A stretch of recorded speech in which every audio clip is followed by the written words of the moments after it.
mailbag special, starring you. It's the fans' turn for a place in the sun. There we go, Flame. 9 seconds. As amateur Mythbusters build solar death rays. It'll start fires like that. And turn up the heat on Adam and Jamie. What the hell is that thing? It's the disco mirror from hell. After a great song and dance, the mother of all death rays gets unleashed in this ultimate viewer challenge. Look at that! Dude, we got smoke! Who are the Mythbusters? Adam Savage and Jamie Heineman. This is gonna kill you. Between them, more than 30 years of special effects experience. That's what I'm talking about! Joining them, Tori Belleci. Very excited about this. Carrie Byron. Look, he cracked into his skull. And Grant Imahara. Don't say anything. They don't just tell the myths, they put them to the test.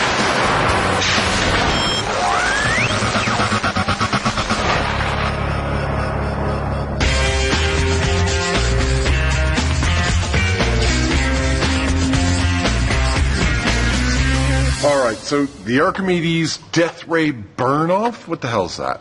Well, you remember back at the beginning of Series 2 when we tested the myth about Archimedes having created a solar death ray? I do. I remember it like it was yesterday. Who could forget this classic myth from the classical era? In 215 BC, the Romans were about to conquer the Greeks until Archimedes saw the light. He supposedly built a giant mirror that focused the sun's energy with such ferocity that it ignited the invading Roman ships. But when the Mythbusters tried it, they busted it big time. Adam built a rig of over 300 mirrors, and by carefully aligning each one, he tried to focus them all to a single, hot, focal point. Oh, bright light. Sail away. Right, it may have been, but it was no more deadly than a flashlight. What's the temperature, Jamie? About 150. 150? Give it a minute. 200 degrees. They peaked at 290 degrees, less than half of what was needed to ignite the wood. So they resorted to something which Archimedes was way too mature for. So why are we going back here again? Well, there were a number of viewers that thought we got it wrong, and so what we're going to do is give them a chance to put their money and their time where their mouth is, and they're going to have to design and build and film their version of the mirror that proves us wrong. And there's got to be two parts to this contest, too. One is they got to build a mirror that can focus and burn something at 5 feet, and another category where they've got to build something that can burn something a minimum of 100 feet away. After receiving a deluge of angry emails, the Mythbusters have set this challenge.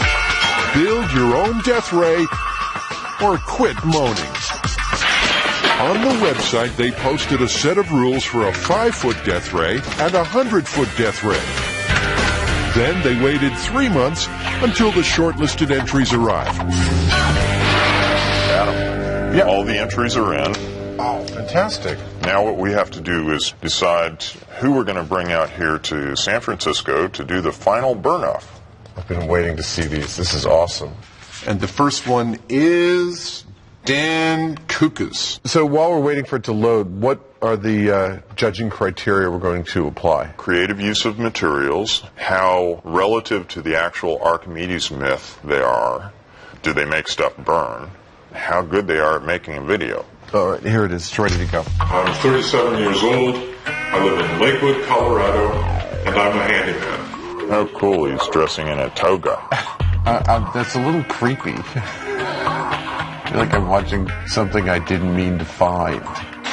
For the 5-foot challenge, Toga Dan is building a catenary, a row of mirrors arranged on a chain. But can this unusual idea harness enough energy to form a death ray? See if we can set my shorts on fire. Like the Mythbusters rig, there's a complete shortage of fire. But rather than address the issue, Dan tries something rather strange. Today we're going to try to set fire to one of these logs as a projectile while it's going downrange at 300 feet per second. Yeah, about that. Wait a minute. What's going 300 feet per second? He's apparently going to try to ignite the log while it's underway in the air.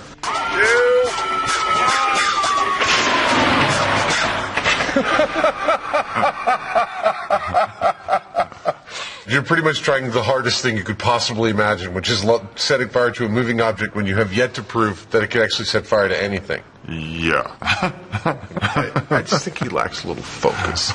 And worryingly for the Mythbusters, so do many other entries. Take Doug Graham. I'm using ordinary paintballs here. Here I am. Hi. He ignores Archimedes and catapults paintballs at a model boat on a blue plastic bag. Yes! Right there! Matt Peterson does a complex build, but also fails to repeat Archimedes' feat. Not hot enough to set that cardboard box on fire yet. We're reading about 129.6. That's pretty pathetic. So he's out. Who's next? Carrie and Jess. No last names? No. Sounds interesting. Sounds like a DVD I wouldn't want my wife to find. Hi, I'm Carrie. And I'm Jess. And we're the Mythbusters. So far, the entries are short on success. Can the girls do any better? So, just found out that in Archimedes' mirror, he used a hexagon in the center. Okay, come on, let's see how it works. Cut to the chase. Like the DVDs he doesn't want his wife to find, Adam fast forwards to the good bits. Okay, piece of wood test. Excellent. And we have a hole in the wood. Yes, our wood is burning. There's fire in the hole. Admittedly, they're using balsa wood rather than a slab of oak. But it's progress. I've seen enough. They were able to get fire. They've got a nice design. They're good on camera. They got fire. I think they're in. Okay. All right, who's next? Stephen Marsh, Brendan Milstein. All right. Now, Archimedes, Greek philosopher and mathematician, may have been too noble for dumpster diving, but thankfully, we aren't. We found this parabolic mirror. I just pulled out some kind of a mirror out of a box. It looks like a beautiful parabola, but that's just a mirror in a box. A mirror in a box it may be, but does it work? Jesus wept. Dude, that is insane. Fire right away. That's amazing. Yeah, I think he's setting fire to you first. And then he's going to set fire to me. I got to see this in action. I think we should bring him in. Yeah, it was bursting into flames in seconds. Yeah. All right, who's up next? That would be Mike Bushrow. This one is also the only entry that we have so far in the large scale. Well, I gotta say, I appreciate the guy putting his money where his mouth is. Let's see what kind of rig he's got here. Mike's designed a giant parabolic mirror that he hopes will ignite a boat over 100 feet away. First full assembly. Full-size death ray. And for the mirrors, Mike's coating steel with silvering agent, something that Archimedes had the technology to do. It's an ingenious design with one final trick up its sleeve. This is the focus on the primary mirror.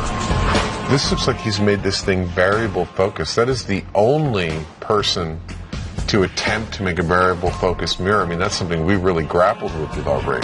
But when it's unleashed, Mike gets so worried that he might set fire to the neighbor's house. Look at how bright that thing is. that he nervously returns it to the safety of the shade. All right, shall we throw this to the judges to make a decision? Yeah, let's see.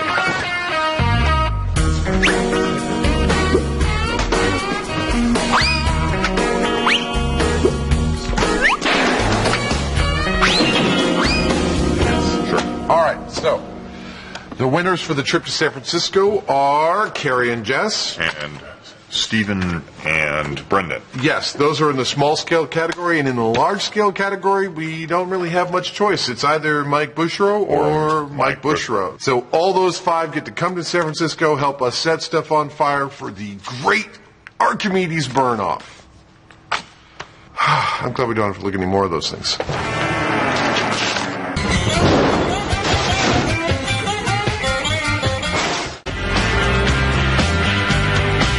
It's a Mythbusters mailbag special. Adam and Jamie devised a challenge for disgruntled viewers to build their own death ray. And after all the entries were in, the finalists were chosen. There's Brendan from Harvard and Stephen from Berkeley. There's engineering students Carrie and Jess. And then there's polymath Mike Bushrow with his variable focus giant. But what none of them know is that they're also going to be up against the Mythbusters. Come on down to Mythbusters Satellite Shack. Adam and Jamie have acquired a giant satellite dish that they're going to turn into a mirror death ray. But if it's going to work, it has to have a perfect parabolic curve. Any bump, bash, or bruise is going to batter down this death ray's deadliness. The closer it is to perfect, the more all of our mirrors will be pointed to the same point. The smaller the focal point will be, and the more intense the light on that point will be. To get a small focal point, they're using 1-inch square mirrors, because these tiny pieces will follow the curve better than big ones. Trouble is, they need 6,000 of them. And it's driving them crazy.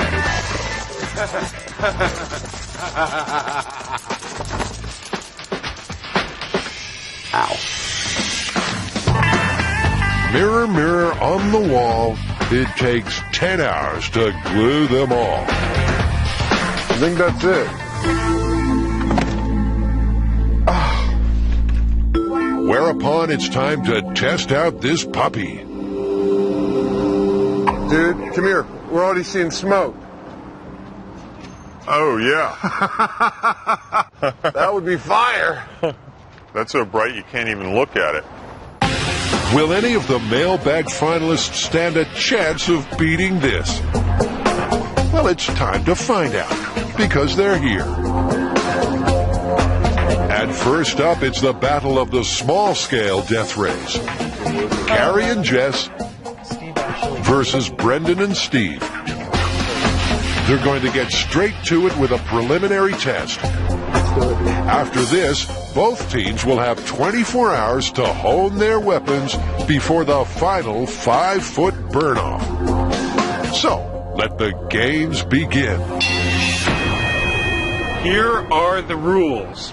You'll each be given 3 materials, samples that you would find in a Roman vessel. Wood, oakum soaked in pitch, and hemp. We'll be timing you from the point you've given the materials to ignition. Mythbusters, you'll be the ones calling flame. At that point, I'll stop the stopwatch. Ready? First up in this preliminary test, it's the wood. Ready, set, go. To get flame, both teams need to find their mirror's focal point, the hottest part of the reflection. I got it. There we go, flame! 9 seconds. Okay. Look at that, it's like roasting a marshmallow. Well, Archimedes would be proud. The girls, on the other hand, take more than 2 minutes longer. Okay, flame, I see it. Calling flame, Jamie? Readjust your mirrors. Okay, 2:45. With this early win under their belts, the brainy boys start to get cocky. You can't even beat our trash. That's just something you guys found, so... You got we didn't some- rob the 7-Eleven for their stealing mirrors. I'd like to point out that while you're denigrating the girls, they actually built their rig. Thank you. That's true. I'd also like to point out that they lost. Do you think It's that getting our- tetchy out there, so the referee moves things on. Round number 2, Oakham dipped and pitch. Ready, set, go. But round 2 has the same winner. No play. The boys hit the spot in 9 seconds, while the girls failed to ignite the target at all. With such success, the boys' parabola looks to be the perfect death ray. But not if the target is moving. A parabola is hottest only where all the light meets, the fixed focal point. If the target moves slightly in front or just behind this, the death ray is rendered useless. Okay, this is the next round. Hemp, and go. New round, same story. Flame. 9 seconds. 9 seconds again. Yet again, the boys whip the girls. Carrie and Jess will need to refine their rig big time if they're going to beat the boys' perfect parabola in tomorrow's small-scale showdown. Well, okay, teams, that's our 3 tests for today. Well done. You have 24 hours to go and tweak your systems, get them perfected, and we meet back out here tomorrow. But before this solar standoff, Tori's setting sail on the big scale challenge. Tori, for the small-scale experiment, we've got everything we need. We've got the pitch, we've got the oakum, we've got the wood. But for the large-scale experiment... We have to find an ancient Roman trireme.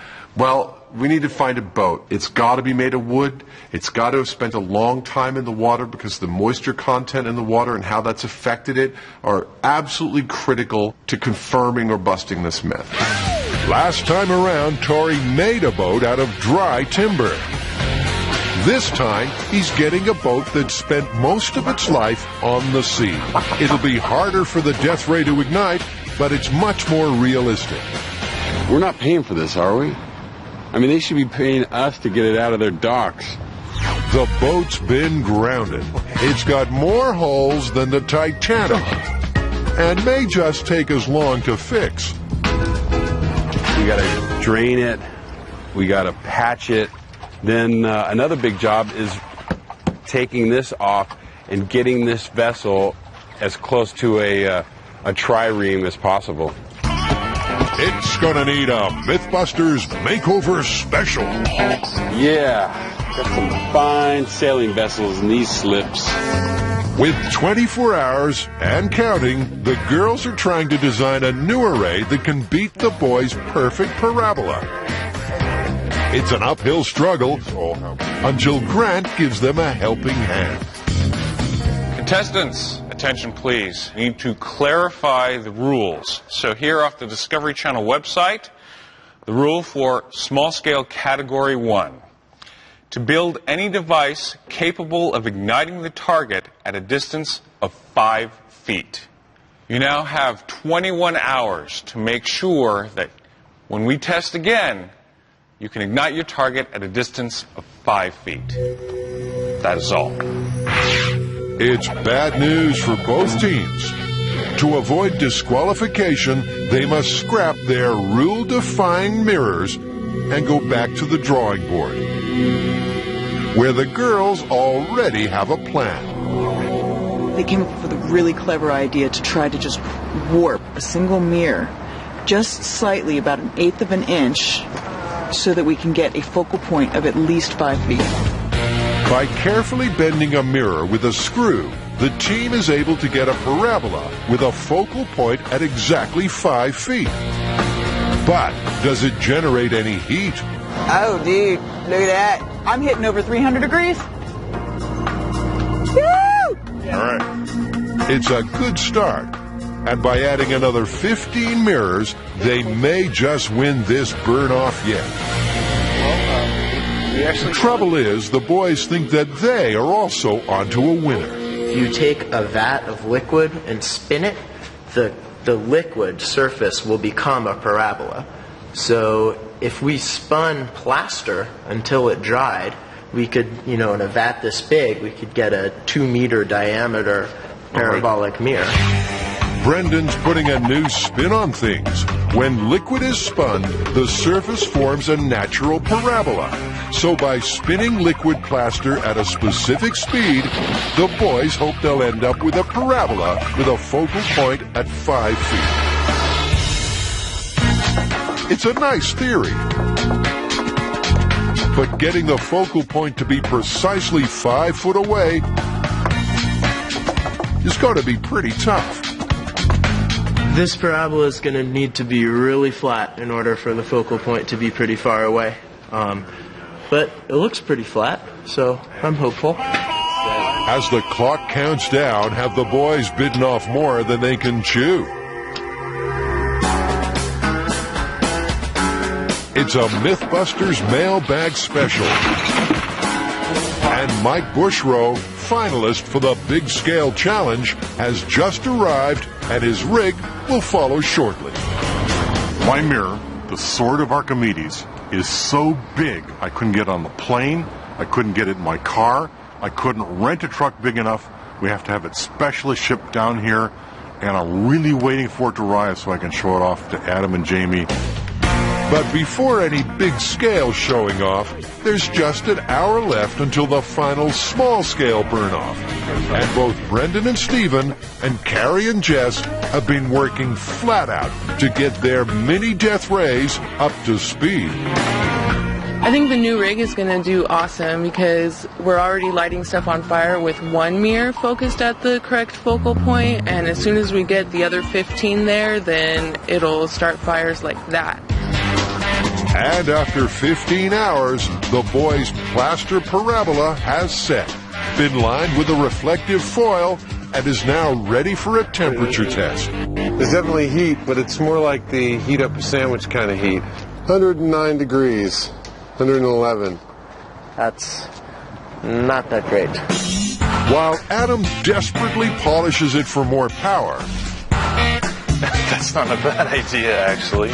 Brendan and Stephen have had a last-minute brainwave. We're going to create a slight vacuum in this steel drum, and then that, if we put Mylar over that, should form a parabola also. By carefully controlling the pressure of the vacuum, they should be able to adjust the focal point to 5 feet. It's ingenious, but way beyond Archimedes' technology. And now, for both teams, time's up. For the final small-scale burn-off, it's seconds out. Ready, set, go. It's round 1, the wood. Remember that this time, the burning needs to take place at exactly 5 feet, or the rig will be disqualified. 5 feet, keep going, keep going, keep going. And the boys are in hot water. 60-inch mark. It's not going to work, Grant. Our parabola is not shallow enough. The focus point is way closer than that. Sounds like they're forfeiting. They can't burn anything at 5 feet, so it looks like we're going to win. Oh, come on. The girls' rig may be legal, but it's not that effective. They're getting a lot of smoke, but no fire. And while they wait for ignition, the boys, to avoid disqualification, are switching to their ingenious Plan B. By adjusting the pressure of the vacuum, they've pinpointed their focal point to exactly 5 feet. But, like the girls, there's only smoke signals. Given the perfect conditions, can there really ever have been a death ray?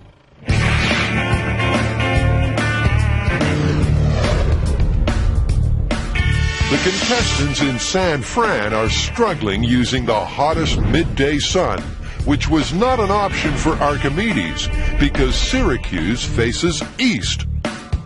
So he could only have harnessed the much weaker sunlight at dawn. It's a nail in the coffin for this myth. With no fire so far, it's time to up the ante. What What the hell is that thing? It's the disco mirror from hell. Adam's even more cocky than the boys' team. Will his array finally turn the heat up on this myth? Okay, teams, next round, Oakham and pitch. Rather predictably, the professional Mythbusters get fire pretty darn quick. Flame, I see it. That's great, Jamie, but I'm sorry you're disqualified. It wasn't at 5 feet. Yeah, we didn't know anything about the 5 feet. Yeah, when 5 we feet built it. wasn't a rule when you told us to build this a week ago. Actually, it was. The Mythbusters forgot to check the rule book and are eliminated. But just when their challengers get this lifeline, the sun goes behind the clouds. Another major problem for this weapon.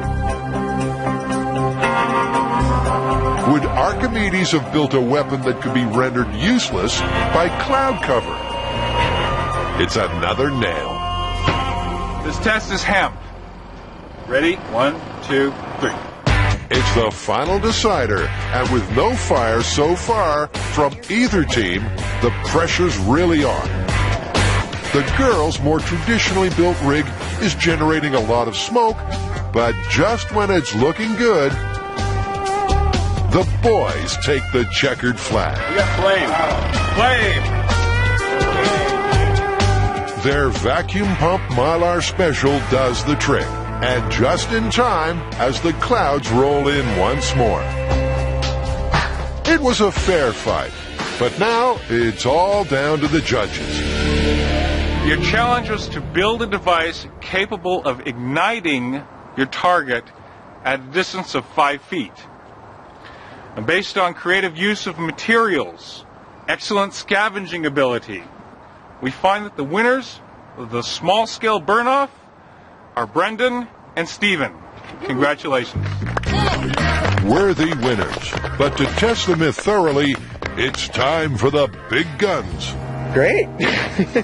So while the judges felt that Jess and Carrie put in a really good effort, Brendan and Stephen were more in the spirit of Mythbusters. Yeah, but dude, that is what has me totally jazzed about moving into the large-scale aspect of this myth. Mike Bushrow's super innovative and very authentically built adjustable focus parabola. I mean, we're really going to get down to some critical aspects of whether or not this was totally possible.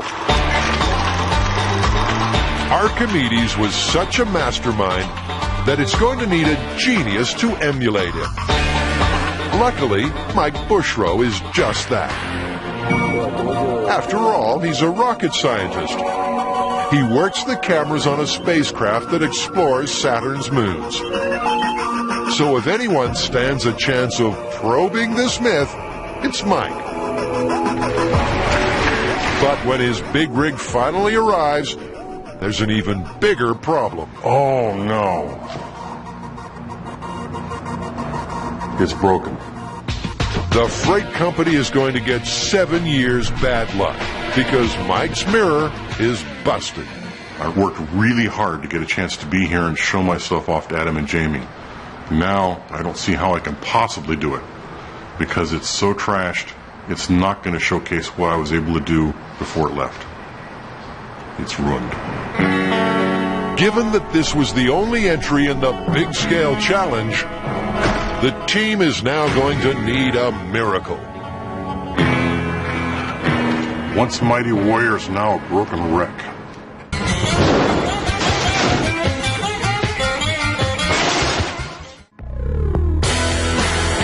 The Mythbusters have had a mailbag setback. Mike Bushrow's ultimate solar death ray has arrived battered, bruised, and maybe beyond repair. We could put the pieces back together again and we can make it look nice. But there's no way it's ever going to set wood on fire. It looks like the only entrant in the large-scale challenge is down for the count. Until the Mythbusters get lucky. In an amazing bit of serendipity. Very recently, an MIT professor and his students, inspired by our very efforts, successfully used 129 one-foot modern silver mirrors to set fire to a replica Roman trireme at a distance of 100 feet. Sure enough, it seems these brainy bods got their death ray to work. MIT understood the problems of the parabola, so used a different approach. They took less than 10 minutes to aim 129 glass mirrors at their oak boat, and moments later,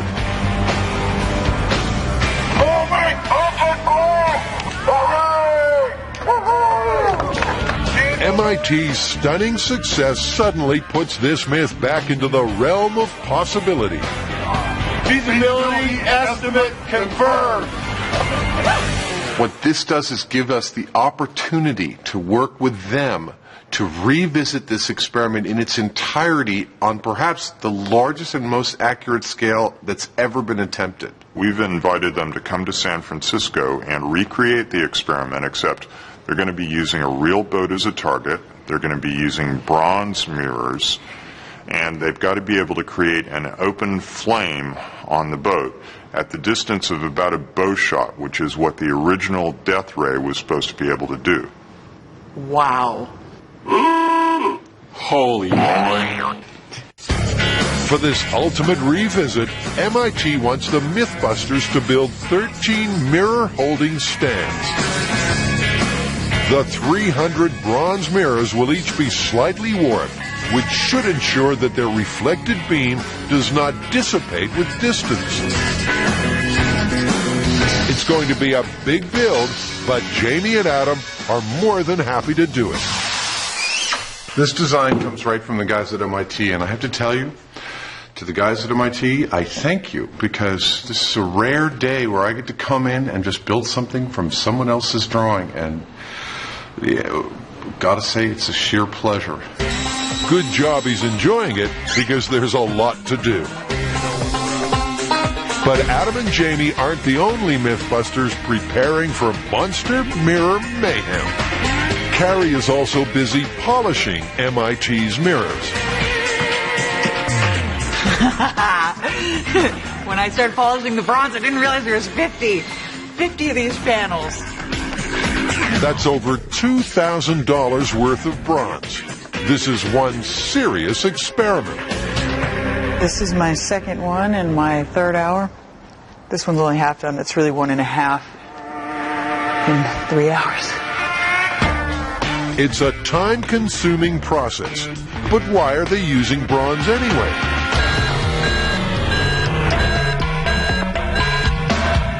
One of the critical factors in looking at the possibility of this myth is history of mirroring. Mirrors of the period were always polished metals, primarily bronze. There is evidence that they were able to silver some of these polished metal mirrors, but there is no mirror excavated from Archimedes' time much larger than a hand mirror. Yeah, and the first attempts at plating the backside of a piece of glass wasn't until, I believe, around the 16th century.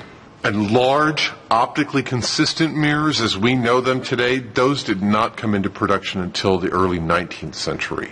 So the historical evidence would suggest that Archimedes would have used small bronze mirrors, if he used mirrors at all. So Carrie's hard work is ensuring that this test is as authentic as possible. And while she polishes for the professors, Grant and Tori are about to embark on a Mythbusters makeover special. They need to convert this boat into a Roman trireme for the MIT burn-off. What, that's the boat? That's it. What do you think? You love it? It's in good shape, right? Actually, no. But that's all about to change. With some heavy-duty chainsaw action, it's not long before she goes topless. Hey, convertible! Slowly but surely she gets stripped down piece by piece, until after 4 sweaty hours, there's only one thing left to do. Well, we've been avoiding it all morning, but it's time. We need to tackle the toilet. Can I have a little privacy here? I mean, really?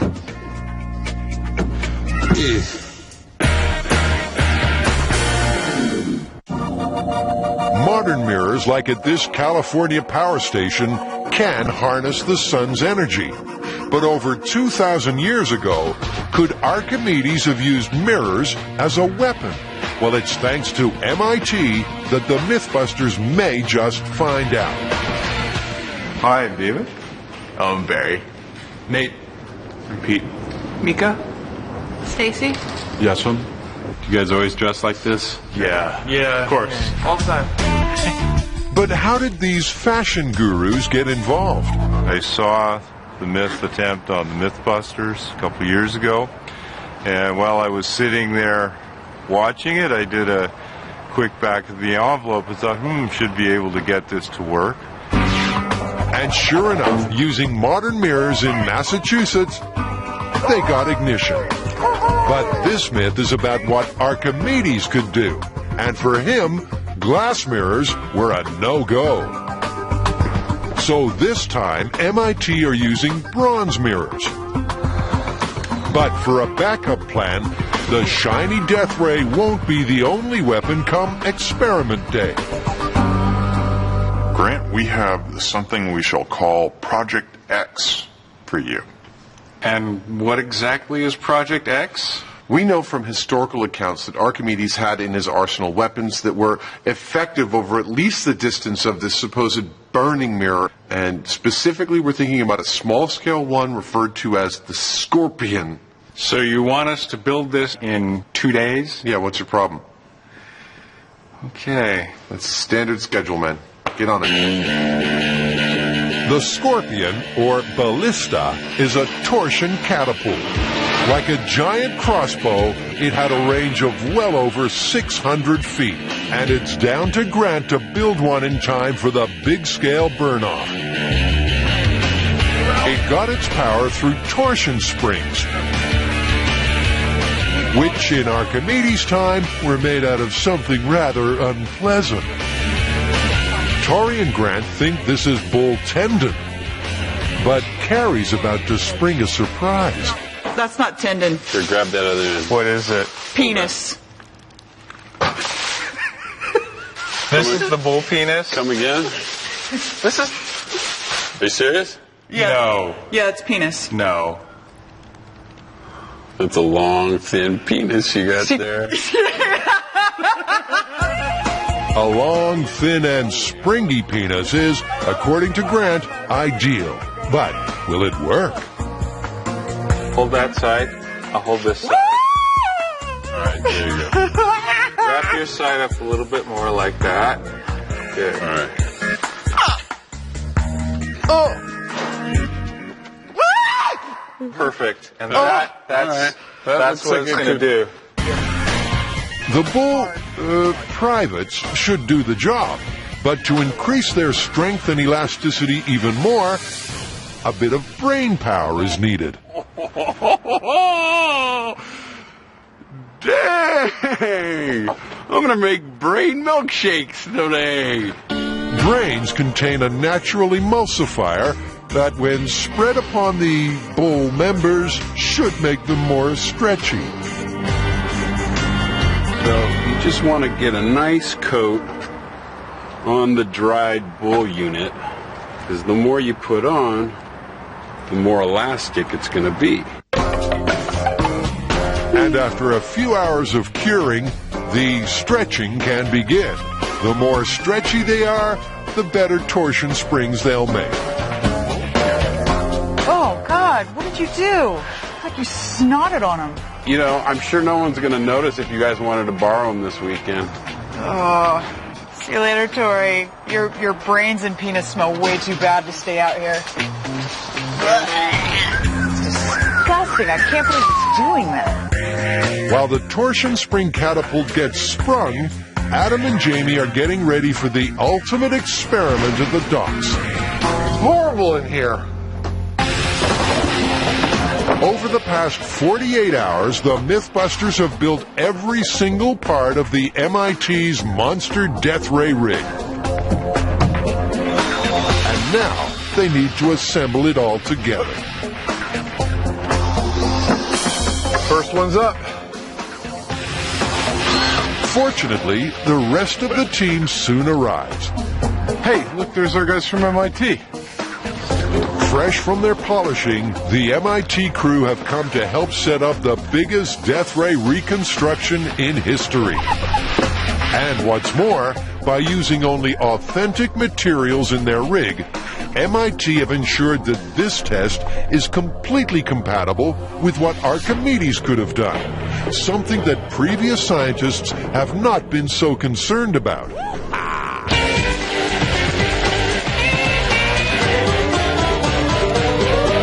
There's a long history of people trying to replicate the myth of Archimedes' death ray. Now, the first one that we know of was attempted by the Comte de Buffon in 1747. He used 168 glass mirrors, and he was able to burn wood at a focal length of about 150 feet. Well, in 1973, Dr. Ioannis Sakis, a Greek scientist, was able to do the experiment using 60 sailors holding 6-foot by 2-foot reflectors, and he was able to get ignition at 160 feet.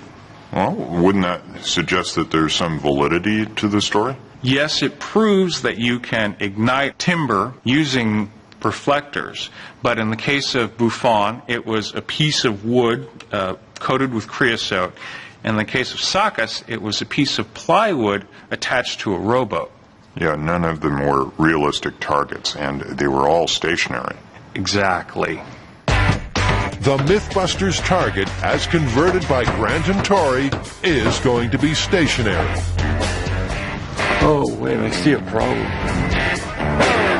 But it's much more realistic because its timbers are thick, covered in tar, and wet. The boat spent its life on the sea. Check out Jamie's new pet. With the boat towed into position, it's almost time for its baptism of fire. For me to call this myth plausible, I need to see this weapon work fast enough and harness enough energy to set fire to this boat in the water at the farthest distance we can place it. After those words of wisdom, it's time to turn up the heat. As MIT make the final adjustments to their death ray, they get an unexpected bonus. Mike Bushrow's giant rig has been raised from the dead and will join forces with the MIT array. With the sun powering down at midday and Jamie rocking the boat in the hot seat, I come in peace. This myth can finally get cooking.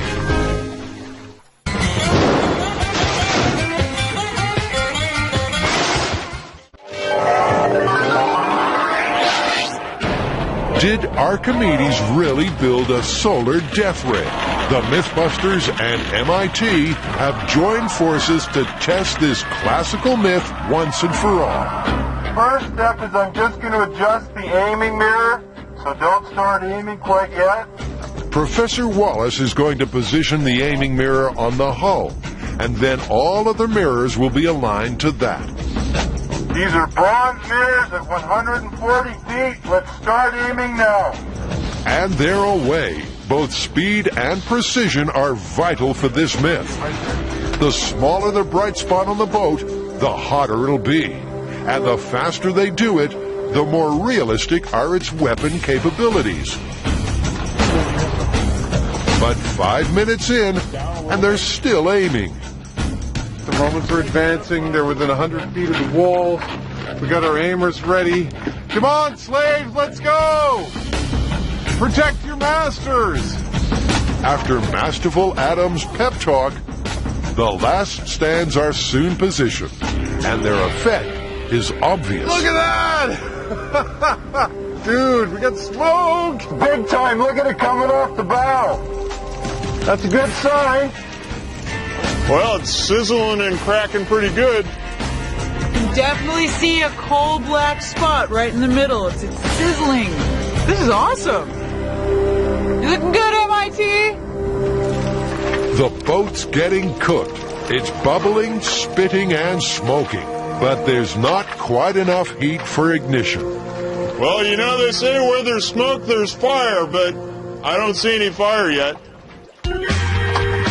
To raise the power of the ray, the team realigned the mirrors to dial in the focus. And the temperature rockets another 50 degrees. We're up to 450 already. But it's still just smoke and mirrors.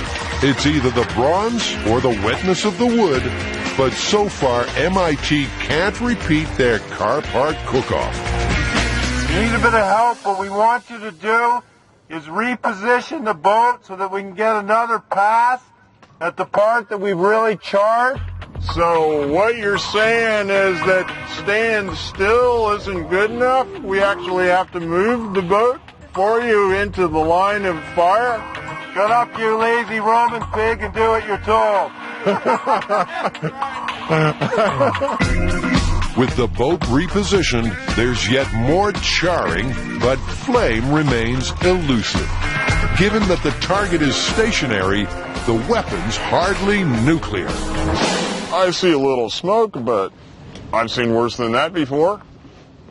All we need to do is move a few inches.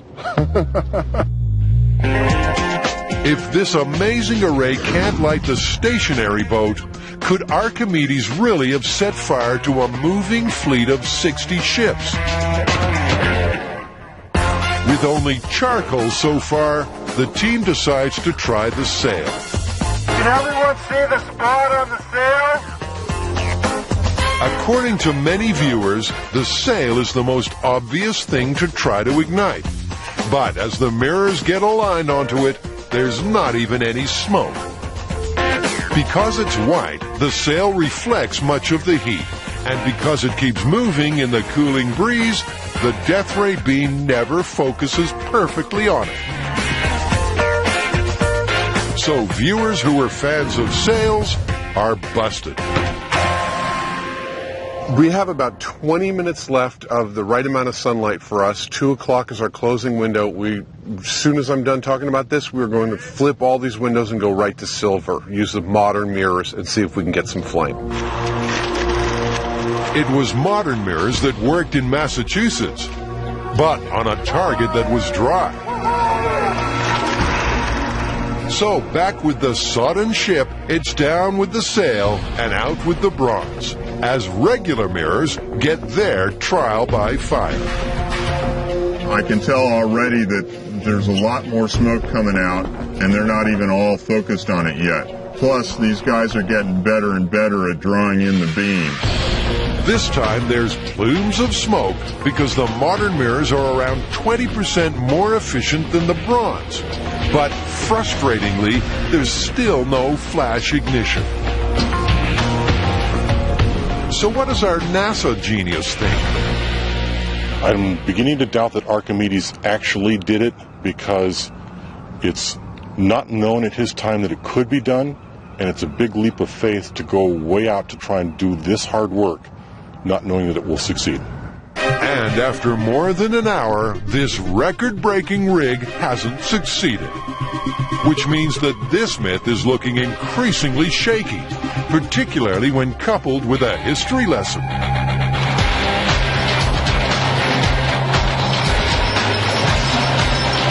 You know, Adam, one thing a lot of people may not realize about this show is that we always back up investigations in a myth with documentary or historical evidence, and in this case, there's almost none to be had. The earliest and probably best account we have of the Battle of Syracuse was written by Polybius, who wrote during the lifetime of soldiers who actually fought in the battle, and never once mentions fire or burning mirrors. Yeah, and the first mention of the use of fire was by Lucian, but that wasn't until 300 years later, and there was no mention any place of the use of mirrors. It was just fire.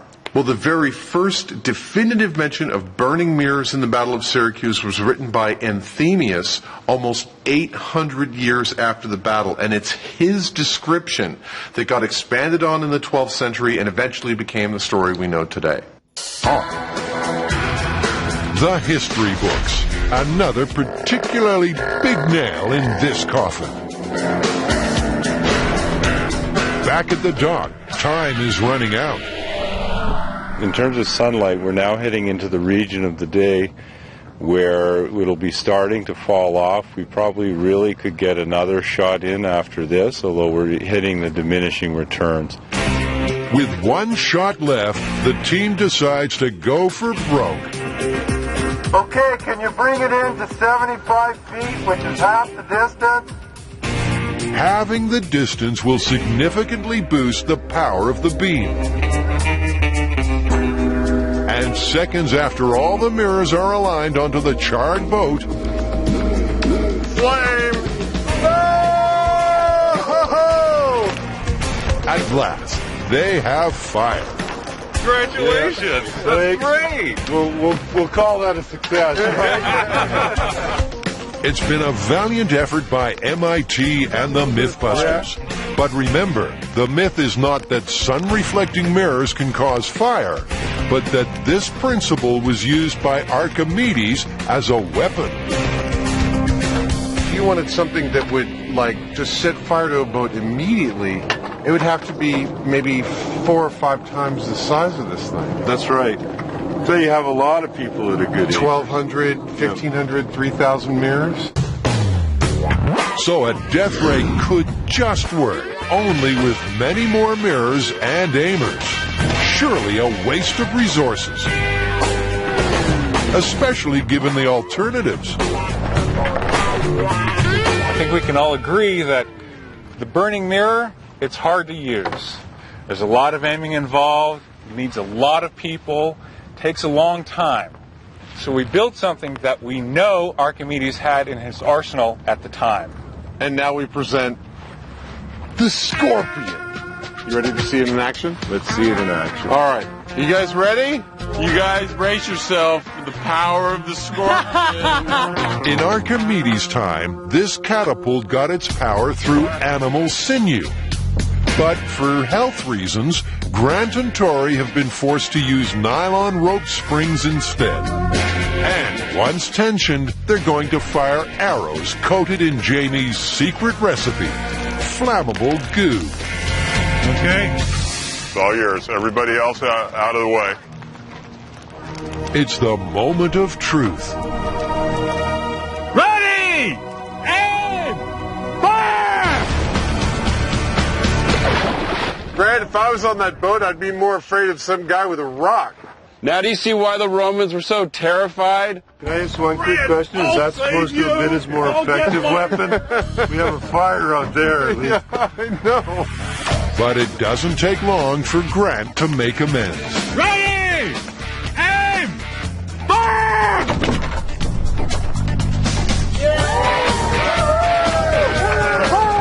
And from there, it's hit after hit. Yet the boat still refuses to burst into flames. About 20 more of these and that thing's going up. That's just too many for impatient Jamie, who takes the matter into his own hands. At last, some proper fire. According to the history books, Archimedes' catapult could have chucked such a fireball over 600 feet. Even a humble archer like Tori can fire an arrow over 300 feet. Alternative means of attack, whether a catapult or an archer, must be the final nail in the coffin for this myth.